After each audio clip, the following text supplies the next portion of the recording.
আসসালামু আলাইকুম বন্ধুরা, আল্লাহর অশেষ রহমতে আশা করি আপনারা সকলেই ভালো আছেন। আর আপনারা দেখছেন এমডি ভয়েস টিভি। বাদশাহ সাইদুন কেন একজন পরীকে বিবাহ করেছিলেন এবং তাদের কন্যা সাবার রানী বিলকিসকে কেন নবী সুলাইমান আলাইহিস সালাম বিয়ের প্রস্তাব দিয়েছিলেন, সেই সম্পর্কে একটি বিস্ময়কর ঘটনা আপনাদের সামনে উপস্থাপন করার চেষ্টা করব ইনশাআল্লাহ। তাই ভিডিওটি সম্পূর্ণ দেখবেন। একদা রাজা সাইদুন শিকার করার উদ্দেশ্যে হাতে তীর ধনুক নিয়ে গভীর জঙ্গলের মধ্যে দিয়ে হাঁটছিলেন। কিছুক্ষণ চলার পর হঠাৎ তিনি দুটি সাপকে পরস্পরের সাথে লড়াইরত অবস্থায় দেখতে পেলেন। ফলে তিনি কিছুটা ভয় পেয়ে গেলেন। সাপ দুটির মধ্যে একটি ছিল সাদা আর অপরটি ছিল কালো রঙের। কালো সাপটি বারবার আক্রমণ করে সাদা সাপটিকে প্রায় আধমরা করে দিচ্ছিল। সাদা সাপটির এই করুণ অবস্থা দেখে রাজার মনে দয়ার সঞ্চার হল। তাই তিনি কালো সাপটিকে তীর নিক্ষেপ করে হত্যা করে ফেললেন। আর তখনই ঘটে গেল একটি বিস্ময়কর ঘটনা। রাজার চোখের সামনেই সাদা সাপটি তৎক্ষণাৎ মানুষের রূপ ধারণ করল। এই অদ্ভুত কাণ্ড দেখে রাজা অত্যন্ত ভয় পেয়ে গেলেন। তখন সেই মানুষের রূপ ধারণকারী লোকটি বলল, আপনি ভয় পাবেন না, আমি কোনো মানুষ কিংবা সাপ নয়, বরং আমি জিন জাতির একজন। আমরা দুজনে সাপের রূপ ধারণ করে জঙ্গলে ঘুরতে এসেছিলাম। আপনি আমার জীবন বাঁচিয়েছেন, তাই আপনার কৃতজ্ঞতা আদায় করতে চাই। এই কথা শুনে রাজা স্বস্তির নিঃশ্বাস ফিরে পেলেন এবং জিজ্ঞেস করলেন, আপনার ওপর কালো সাপটি আক্রমণ করার কারণ কি? কেন সে আপনাকে হত্যা করতে চেয়েছিল? তখন জিনটি বলল, আসলে আমি জিনদের বাদশা। আমার একটি সুন্দরী কন্যা আছে, তার নাম হচ্ছে সারাবিল।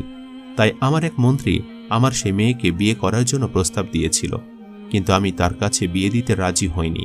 তাই সে আমাকে জঙ্গলে ঘুরতে এনে হঠাৎ আক্রমণ করে হত্যা করতে চেয়েছিল, যাতে আমার মৃত্যুর পর সে আমার সিংহাসনে বসতে পারে এবং আমার মেয়েকে বিয়ে করতে পারে।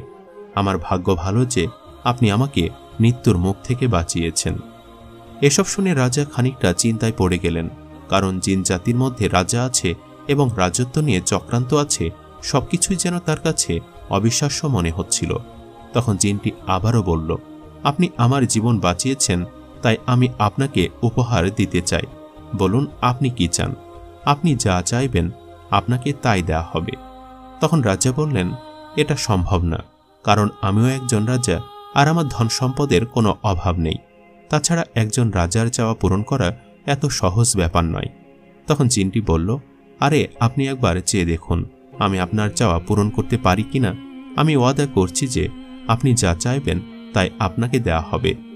তখন সুযোগ বুঝে রাজা বলল, আমার আপনার ধন সম্পদের দরকার নেই, আমি চাই যে আপনার আদরের মেয়েকে আমার সাথে বিয়ে দিয়ে দিন। এটা শুনে বেচারা জিন হতভম্ব হয়ে গেল, কিন্তু তার কিছুই করার নেই, কারণ সে ওয়াদা করেছিল যে যা চাইবে তাই পূরণ করা হবে। তাই সে রাজাকে বলল, ঠিক আছে, যেহেতু ওয়াদা করে ফেলেছি তাই আপনার চাওয়া অবশ্যই পূরণ করব। তবে একটা শর্ত আছে, আমার মেয়ে যেহেতু আপনার মতো মানুষ নয়, তাই তার চালচরণ কাজকর্ম সবকিছুতেই ভিন্নতা থাকবে, যেগুলো আপনার পছন্দ নাও হতে পারে। কিন্তু পছন্দ না হলেও আপনি তার কাছে কারণ জিজ্ঞাসা করতে পারবেন না। আর যদি কারণ জানতে চান তাহলে আমার মেয়ে আপনার সংসার ছেড়ে চলে আসবে, তখন কোনো সুপারিশ চলবে না।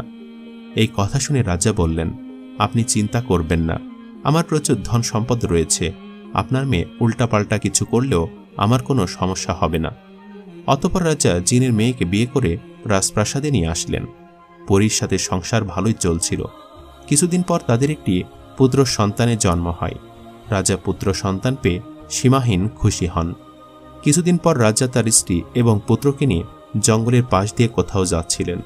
হঠাৎ জঙ্গল থেকে একটি কালো বাঘ বেরিয়ে আসে। তখন রাজার স্ত্রী স্বেচ্ছায় শিশুপুত্রকে বাঘের মুখে দিয়ে দেয়।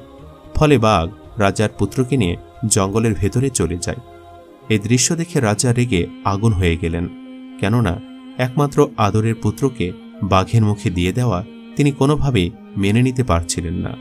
কিন্তু স্ত্রীকে কিছু বললেই সংসার ছেড়ে চলে যাবে, তাই তিনি কোনোমতে বিষয়টি মেনে নিলেন। অতঃপর কিছুদিন পর আবার একটি কন্যা সন্তান জন্মগ্রহণ করে। কন্যা সন্তান পেয়ে রাজা আবারও সীমাহীন খুশি ছিলেন। কিন্তু কিছুদিন না যেতেই সেই খুশি আবার অসুখে পরিণত হয়। একদিন রাতের বেলা রাজা ঘুম থেকে জাগ্রত হয়ে দেখলেন যে তার স্ত্রী এবং সন্তান বিছানায় নেই। তাই তিনি খুঁজতে খুঁজতে পাশের ঘরে গিয়ে হতভম্ব হয়ে গেলেন। তিনি দেখলেন যে তার স্ত্রী আগুন জ্বালিয়ে তার কন্যাকে সেই আগুনে ধরে রেখেছে। চোখের সামনে মেয়েটি আগুনে পুড়ে ছাই হয়ে যাচ্ছে। এই দৃশ্য দেখে রাজা প্রচণ্ড রেগে গেলেন, কিন্তু এবারও কিছুই বলতে পারলেন না, কারণ কিছু বললেই স্ত্রী তাকে ছেড়ে চলে যাবে। তাই রাজা আবারও সবুর করে নিলেন। কিছুদিন পর রাজার সৈন্যবাহিনী শত্রুদের মোকাবেলা করতে ময়দানে অবতরণ করে। অতঃপর যখন রাত হলো, তখন রাজার স্ত্রী সেখানে গিয়ে সৈন্যদের খাবারের জন্য মজুত করা পানি মাটিতে ঢেলে দেয়। অতঃপর চুপচাপ সেখান থেকে চলে আসে। কিন্তু এ দৃশ্যটি একজন দেখে ফেলে। তাই পরের দিন রাজার কাছে গিয়ে লোকটি বলল, মহারাজ, আপনি তো আপনার শত্রু নিজের ঘরে লালন পালন করছেন, কেননা আপনার স্ত্রী রাতের বেলা সৈন্যদের মজুত করা পানি মাটিতে ফেলে দিয়ে এসেছে। এর দ্বারা আপনার সৈন্যদের পরাজিত করে আপনাকে অপদস্থ করা ছাড়া আর কি উদ্দেশ্য থাকতে পারে? এই খবর শুনে রাজা প্রচণ্ড ক্ষেপে গেলেন। অতঃপর তার স্ত্রীকে রাজদরবারে ডেকে এনে জিজ্ঞেস করলেন, তুমি কি চাও? তোমার কর্মকাণ্ড বহুদিন যাবৎ আমি সহ্য করে এসেছি, এখন আর নয়। তুমি কি কারণে রাতের বেলা চুপিসারে সৈন্যদের পানি ফেলে দিলে? তুমি কি এটাই চাও যে সৈন্যরা পিপাসার্ত হয়ে যুদ্ধে হেরে যায়? তখন রাজার স্ত্রী বলল, আপনি আমার কর্মকাণ্ডের কারণ জিজ্ঞাসা করেছেন, সুতরাং আপনার সাথে আমার সংসার এই পর্যন্তই। তবে আমি যাওয়ার আগে আমার সমস্ত কর্মকাণ্ডের ব্যাখ্যা দিয়ে যাব, যাতে আমার প্রতি আপনার কোনো খারাপ ধারণা না থাকে। তখন রাজা বললেন, ঠিক আছে, তাহলে তাই করো। অতঃপর স্ত্রী বলল, আমি আপনার পুত্রকে বাঘের মুখে দিয়েছিলাম, আসলে সে কোনো বাঘ ছিল না, সে ছিল আমার ছোট ভাই। আমার মা বাবা তাদের নাতিকে দেখতে চেয়েছিলেন, তাই তারা আমার ছোট ভাইকে পাঠিয়েছিল। সে বাঘের রূপে এসেছিল এবং আপনার পুত্রকে আমার বাবা মায়ের কাছে নিয়ে গিয়েছিল। কিন্তু দুর্ভাগ্যবশত আপনার পুত্র সেখানে যাওয়ার পর অসুস্থ হয়ে মৃত্যুবরণ করে। আর দ্বিতীয় বিষয় হলো, আমি আপনার মেয়েকে আগুন দ্বারা জ্বালিয়ে দিয়েছিলাম। আসলে এটি আমার মা বাবার কাছে পাঠানোর একটি পদ্ধতি ছিল মাত্র। মূলত আপনার মেয়েকে পুড়ে ফেলা হয়নি, সে এখনও আমার মা বাবার কাছে নিরাপদে আছে। এমনকি সে অনেকটা বড় হয়ে গিয়েছে, তাকে অবশ্যই আপনার কাছে ফিরিয়ে এনে দিয়ে যাব। আর তৃতীয় বিষয় হলো, আমি আপনার সৈন্যদের পানি ফেলে দিয়েছি, আসলে এর দ্বারা আপনার ক্ষতি নয়, বরং উপকার করতে চেয়েছি। আপনার সৈন্যদের মধ্যে এমন একজন আছে যে আপনার শত্রুর কাছে বিক্রি হয়ে গিয়েছে। সে আপনার শত্রুর পরিকল্পনা অনুযায়ী সৈন্যদের পানিতে বিষ মিশিয়েছিল, যাতে সমস্ত সৈন্যরা সেই পানি পান করে মারা যায়। তাই আমি গোপনে সেই পানি ফেলে দিয়েছি, যাতে আপনার সৈন্যদের কোনো ক্ষতি না হয়। এসব শুনে রাজা হতভম্ব হয়ে গেলেন, কিন্তু তার আর কিছুই করার ছিল না। চুক্তি অনুযায়ী তার স্ত্রী তাকে ছেড়ে চলে যাবে। অতঃপর স্ত্রী সারাবিল রাজার কন্যাকে এনে ফিরিয়ে দিল এবং চিরকালের জন্য সেখান থেকে চলে গেল, এবং কন্যাটি তার বাবার কাছে থেকে গেল। অতঃপর সে রাজা যখন ইন্তেকাল করল, তখন সকলের সিদ্ধান্ত অনুযায়ী সে কন্যাটি বাবার রাজ সিংহাসনে বসে যায়, যাকে আমরা রানী বিলকিস নামে খুব ভালোভাবে চিনি। এদিকে হজরত সুলাইমান আলাইহিস সালাম আল্লাহ নবী এবং বাদশাহ হিসেবে অভিভূত হয়েছিলেন, যার রাজত্ব মানব, দানব, পশু পাখি এমনকি বায়ুমণ্ডলের ওপরও বিদ্যমান ছিল। একদিন নবী সুলাইমান আলাইহিস সালাম পাখিদের সাথে একটা মিটিং করছিলেন, কিন্তু এদের মধ্যে তার প্রিয় পাখি হুদহুদ উপস্থিত ছিল না। তখন হজরত সুলাইমান আলাইহিস সালাম জিজ্ঞেস করলেন, হুদহুদ কোথায়? তখন লোকেরা বলল, হে আল্লাহর নবী, আমরা জানি না হুদহুদ কোথায় গিয়েছে, আমাদের কাছে তার কোনো সংবাদ নেই। তখন সুলাইমান আলাইহিস সালাম বললেন, হুদহুদ হয়তো আমার কাছ থেকে পালিয়ে গিয়েছে, নয়তো সে আমার অবাধ্য হয়েছে। আমার প্রয়োজনের সময় এখন সে অনুপস্থিত, হয়তো সে অনুপস্থিতির উপযুক্ত কোনো জবাব প্রদান করবে, নয়তো আমি তাকে জবাই করে ফেলব অথবা তাকে কঠিন শাস্তি প্রদান করব। অতঃপর আল্লাহ নবী হজরত সুলাইমান আলাইহিস সালাম একজন জিনকে ডাকলেন এবং বললেন, তুমি যাও এবং খুঁজে দেখো হুদহুদ পাখি কোথায় আছে, তাকে খুঁজে তুমি আমার কাছে নিয়ে আসবে। আল্লাহ নবী হজরত সুলাইমান আলাইহিস সালামের এই আদেশ পেয়ে জিন হুদহুদ পাখিকে খোঁজ করার জন্য বেরিয়ে পড়ল। পথিমধ্যে তার সাথে হুদহুদ পাখি দেখা হয়ে গেল। তখন জিন পাখিকে বলল, হ্যাঁ ভাই হুদহুদ, আল্লাহ নবী সুলাইমান আলাইহিস সালামের প্রয়োজনের সময় তুমি তার কাছে ছিলে না, এজন্য তিনি তোমার প্রতি অত্যন্ত রাগান্বিত হয়েছেন এবং তিনি বলেছেন, তোমার এই অনুপস্থিতির জন্য তুমি হয়তো তার কাছে উপযুক্ত কোনো জবাব প্রদান করবে, আর নয়তো তিনি তোমাকে জবাই করে দিবেন অথবা কঠিন শাস্তি প্রদান করবেন।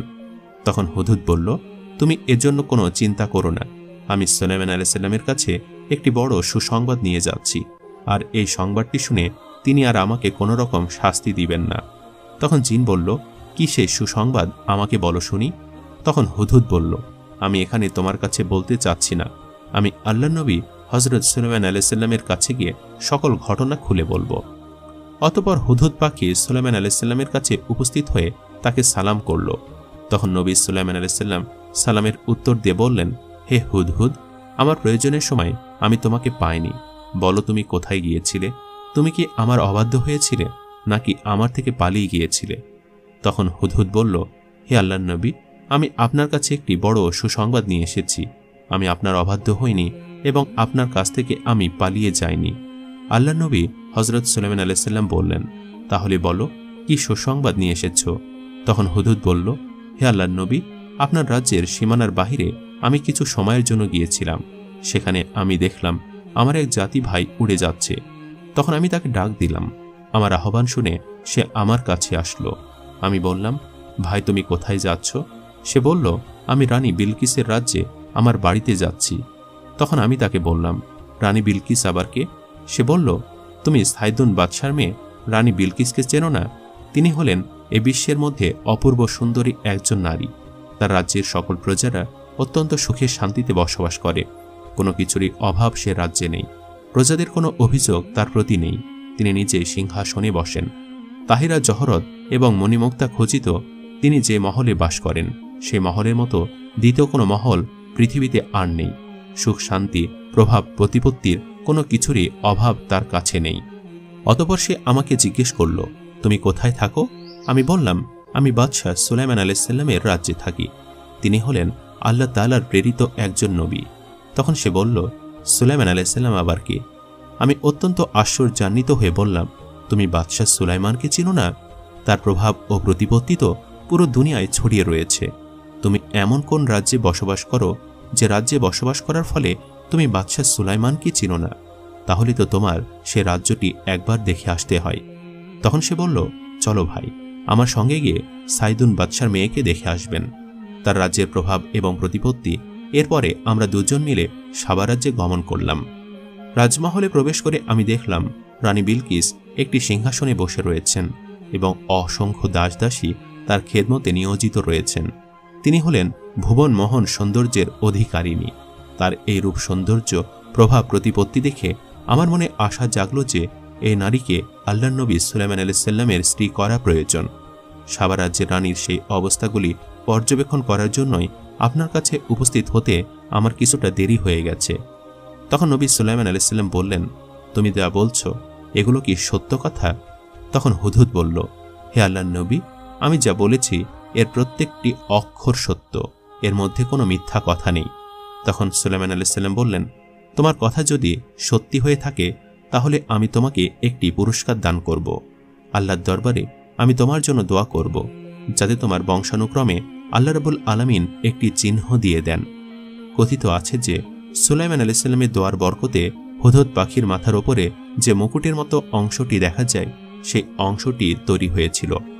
অতঃপর হুদহুদ বলল, জাহাপনা, আমি তাদের মাঝে অনেকগুলো ভালো গুণ দেখেছি, কিন্তু এর মধ্যে একটি অত্যন্ত চরম খারাপ গুণ আমি দেখে এসেছি। তখন সুলাইমান আলাইহিস সালাম বললেন, কি সেই খারাপ গুণ? তখন হুদহুদ বলল, হে আল্লাহর নবী, তারা আল্লাহ তাআলার ইবাদত করার পরিবর্তে সূর্যের পূজা করে। এখনও তাদের নিকট আল্লাহ তাআলার একত্ববাদ এবং তাওহীদের দাওয়াত কেউ পৌঁছে দেয়নি, তাই শয়তান তাদের পথ প্রদর্শক রূপে কাজ করছে। নবী সুলাইমান আলাইহিস সালাম যখন জানতে পারলেন যে রানী বিলকিস এবং তার সম্প্রদায় তাওহীদের পরিবর্তে সূর্যের পূজা করে, তখন তিনি বললেন, এটা কোনোভাবেই হতে দেওয়া যায় না। আল্লাহর জমিনে আল্লাহর ইবাদত ব্যতীত কেউ অন্য কোনো কিছুর ইবাদত করবে, এটা মেনে নেওয়া সম্ভব নয়। অতঃপর নবী সুলাইমান আলাইহিস সালাম রানী বিলকিসের উদ্দেশ্যে একটি পত্র লিখলেন। সেই পত্রের ভাষাগুলি আল কোরআনের ভাষায় এভাবেই বর্ণিত হয়েছে। পরম করুণাময় অসীম দয়ালু আল্লাহ তাআলার নামে শুরু করছি। এই চিঠি আল্লাহর নবী হযরত সুলাইমান আলাইহিস সালামের পক্ষ থেকে রানী বিলকিসের নিকট প্রেরিত হচ্ছে। হে রানী বিলকিস, আমি জানতে পেরেছি আপনারা সূর্যের পূজা করেন। অতএব আমি আপনাদেরকে আহ্বান করছি যে সূর্যের পূজা পরিত্যাগ করে একমাত্র আল্লাহ তাআলার ইবাদত বন্দিগির দিকে ফিরে আসুন। যদি আপনারা শান্তির পথে ফিরে আসেন তাহলে আপনাদের জান ও মাল হেফাজত থাকবে, আর যদি না করেন তাহলে আপনারা আমার সঙ্গে যুদ্ধ করার প্রস্তুতি গ্রহণ করুন। এই চিঠি লিখে সুলাইমান আলাইহিস সালাম হুদহুদ পাখির ঠোঁটে দিয়েছিলেন এবং তাকে নির্দেশ দিলেন, যাও হুদহুদ, তুমি এই চিঠিখানা রানী বিলকিসের নিকট পৌঁছে দাও। নবী সুলাইমান আলাইহিস সালামের আদেশ পেয়ে হুদহুদ পাখি চিঠিখানাকে নিয়ে রানী বিলকিসের রাজ্যে চলে আসলো। তখন রানী বিলকিস নিজ মহলে ঘুমাচ্ছিলেন। তিনি যে কামরাটিতে তখন বিশ্রাম নিয়েছিলেন তা ছিল 7টি গেট দ্বারা সুরক্ষিত এবং প্রত্যেকটি গেট ছিল তালাবদ্ধ। হুদহুদ পাখির সেই গেটগুলো পেরিয়ে আল্লাহর নবী সুলাইমান আলাইহিস সালাম কর্তৃক প্রেরিত সেই পত্রটি রানী বিলকিসের বুকের ওপর রেখে সেখান থেকে বিদায় গ্রহণ করল। ঘুম থেকে উঠে রানী বিলকিস দেখতে পেলেন তার বুকের ওপর একটি পত্র রাখা আছে। তিনি পত্রটি হাতে নিয়ে ভাবতে লাগলেন, এত সুরক্ষিত কামরার মধ্যে কে আমার কাছে এই পত্রটি রেখে গেল। এরপর তিনি পত্রটি শুরু থেকে শেষ পর্যন্ত পাঠ করলেন। পত্রের ভাষা এবং ভাব দেখে রানী বিলকিস অত্যন্ত ভীত সন্ত্রস্ত হয়ে পড়লেন। অতঃপর জরুরি ভিত্তিতে তিনি তার সকল সদস্যবৃন্দকে ডাকলেন। তিনি তাদেরকে বললেন, মহামান্য সভাপতিবৃন্দ, আমি ঘুমিয়েছিলাম। ঘুম থেকে জেগে আমি দেখতে পেলাম আমার বুকের ওপর একটি পত্র কে যেন রেখে গিয়েছে। সেই পত্র পড়ে আমি দেখলাম এটি আল্লাহর নবী হযরত সুলাইমান আলাইহিস সালামের পক্ষ থেকে এসেছে। পত্রের ভাষা অত্যন্ত ভীতিকর ছিল। তিনি আমাদেরকে সূর্যের পূজা পরিত্যাগ করে এক আল্লাহ তাআলার ইবাদত বন্দেগীর দিকে আহ্বান করেছেন এবং তিনি আরও বলেছেন, আমরা যদি সূর্যের পূজা পরিত্যাগ না করি তাহলে তিনি আমাদের সঙ্গে যুদ্ধ করবেন। এখন আপনারাই আমাকে পরামর্শ দিন, এমত অবস্থায় আমি কি করতে পারি? তখন সভাসদ বৃন্দের মধ্য থেকে একজন বলল, হে রানী সাহেবা, আমরা তার সঙ্গে যুদ্ধের জন্য প্রস্তুতি গ্রহণ করতে থাকি। তখন অপর একজন বলল, আমি শুনেছি বাদশাহ সুলাইমান আলাইহিস সালাম যে রাজ্যে প্রবেশ করেন তিনি সে রাজ্যের ধ্বংসযজ্ঞ চালান। সে লোকটি আরও বলল, আমি জানি তার অনেক সামরিক শক্তি রয়েছে। জিন, দেব, দানব, এমনকি বাতাসও বাদশার কথা শ্রবণ করে। এমত অবস্থায় আমরা তার সঙ্গে যুদ্ধ করে কোনোভাবেই পেরে উঠব না। অতএব তার সঙ্গে যুদ্ধ করার সিদ্ধান্ত আমার মনে হয় বোকামি হবে। অতঃপর সকলের পরামর্শের পরে রানী বিলকিস বলল, তাহলে আগে পরীক্ষা করে দেখা উচিত তিনি আল্লাহর নবী কিনা। যদি তিনি আল্লাহর নবী হয়ে থাকেন তাহলে কোনোদিনও আমরা তার সঙ্গে যুদ্ধ করতে পারব না। আর যদি তিনি একজন সাম্রাজ্য বিস্তারকারী সম্রাট হয়ে থাকেন তাহলে অবশ্যই আমরা তার সঙ্গে যুদ্ধ করব। আমরা পরীক্ষা করার জন্য সুলাইমান আলাইহিস সালামের কাছে ধন সম্পদ পাঠাবো। যদি বাদশাহ সুলাইমান উপঢৌকনগুলি গ্রহণ করে তাহলে বোঝা যাবে তিনি একজন সম্রাট এবং তিনি সম্পদ ও দুনিয়া লোভী। আর যদি তিনি এই উপহারগুলি গ্রহণ না করে ফেরত পাঠিয়ে দেন তাহলে বোঝা যাবে তিনি সত্যি আল্লাহর নবী এবং দুনিয়ার ধন সম্পদের প্রতি তার কোনো লোভ লালসা নেই। অতঃপর রানী বিলকিস সুলাইমান আলাইহিস সালামের কাছে একজন কাশীদের মাধ্যমে কিছু স্বর্ণরূপা এবং হীরা জহরত উপহার স্বরূপ প্রেরণ করলেন। নবী সুলাইমান আলাইহিস সালাম এই সকল উপহার দেখে বললেন, হে রানী বিলকিসের বাহক, তুমি কি মনে করেছ যে আমি দুনিয়ার ধন সম্পদের লোভ চাই? আমি তোমাদের ধন সম্পদ চাই না। এর চাইতে আল্লাহ রাব্বুল আলামিন আমাকে অধিক দান করেছেন। তুমি এগুলো নিয়ে ফিরে যাও এবং তোমার রানীকে গিয়ে সংবাদ দাও, যদি তিনি এবং তার প্রজাবৃন্দ সূর্যের পূজা পরিত্যাগ করে আল্লাহ তাআলার ইবাদতের দিকে ফিরে আসেন তাহলে তিনি তার এবং তার প্রজাদের সওয়াব পাবেন। আর যদি তিনি এটা না করেন এবং সূর্যের পূজা করতে অটল থাকেন তাহলে তুমি তোমাদের রানীকে গিয়ে বলো সে যেন আমার সঙ্গে যুদ্ধ করার জন্য প্রস্তুত থাকে। নবী সুলাইমান আলাইহিস সালামের কথা শুনে রানী বিলকিসের কাছে বাহক ফিরে আসলো এবং তাকে বলল, রানী সাহেবা, আমি আল্লাহর নবী সুলাইমান আলাইহিস সালামের দরবারে শান শওকত দেখে আসলাম। তিনি অনেক প্রভাব প্রতিপত্তিশালী একজন সম্রাট। জিন, দেব, দানব, এমনকি বাতাসও তার কথা শ্রবণ করে। আর আপনি তার কাছে যে উপঢৌকনগুলি প্রেরণ করেছিলেন এগুলো তিনি গ্রহণ করেননি। তিনি আপনাকে বলেছেন আল্লাহ তাআলার ইবাদতের দিকে ফিরে আসতে এবং সূর্যের পূজা পরিত্যাগ করতে। যদি আপনি এটা না করেন তাহলে তিনি আপনাকে যুদ্ধের জন্য প্রস্তুত থাকতে বলেছেন। কাশীদের কাছ থেকে এই সংবাদ পাওয়ার পর রানী বিলকিস জরুরি ভিত্তিতে আবার বৈঠক ডাকলেন।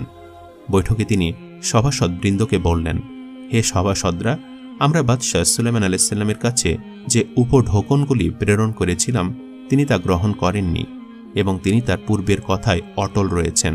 তিনি আমাদের কাছে সংবাদ পাঠিয়েছেন আমরা যেন সূর্যের পূজা পরিত্যাগ করি এবং এক আল্লাহর ইবাদত করি, না হলে তিনি আমাদের সঙ্গে যুদ্ধ করবেন। তখন সভাসদগণ বলল, যদি এটাই হয়ে থাকে তাহলে চলুন আমরা তার কাছে গিয়ে আত্মসমর্পণ করি। অতঃপর পরামর্শ অনুযায়ী রানী বিলকিস আল্লাহ নবী হজরত সুলাইমান আলাইহিসসালামের কাছে আত্মসমর্পণ করার জন্য রওনা হলেন। তিনি তার রাজ্য থেকে রওনা করার সঙ্গে সঙ্গে বাতাস আল্লাহ নবী সুলাইমান আলাইহিসসালামের কাছে এই সংবাদ পৌঁছে দিলেন। তখন নবী সুলাইমান আলাইহিসসালাম তার সকল সভাসদদেরকে লক্ষ্য করে বললেন, আচ্ছা, তোমাদের মধ্যে এমন কে রয়েছে যে রানী বিলকিসের সিংহাসন দ্রুত আমার কাছে উপস্থিত করতে পারবে? এই কথা শুনে জিনেরা তার সামনে এসে বলল, হে আল্লাহ নবী, আমরা কয়েক ঘন্টার মধ্যেই আপনার কাছে রানী বিলকিসের সিংহাসন উপস্থিত করে দিতে পারব। তখন নবী সুলাইমান আলাইহিসসালাম বললেন, এত সময় দেওয়া সম্ভব নয়, আরও কম সময়ে উপস্থিত করতে হবে। তখন ইফরিত নামক এক জিন বলল, হে আল্লাহ নবী, আপনার সিংহাসন থেকে উঠতে এবং বসতে যে পরিমাণ সময় প্রয়োজন, এই পরিমাণ সময়ের মধ্যে আমি রানী বিলকিসের সিংহাসন আপনার কাছে উপস্থিত করে দেব। তখন সুলাইমান আলাইহিসসালাম বললেন, এর চাইতেও দ্রুত কেউ কি রানী বিলকিসের সিংহাসন আমার কাছে উপস্থিত করে দিতে পারবে?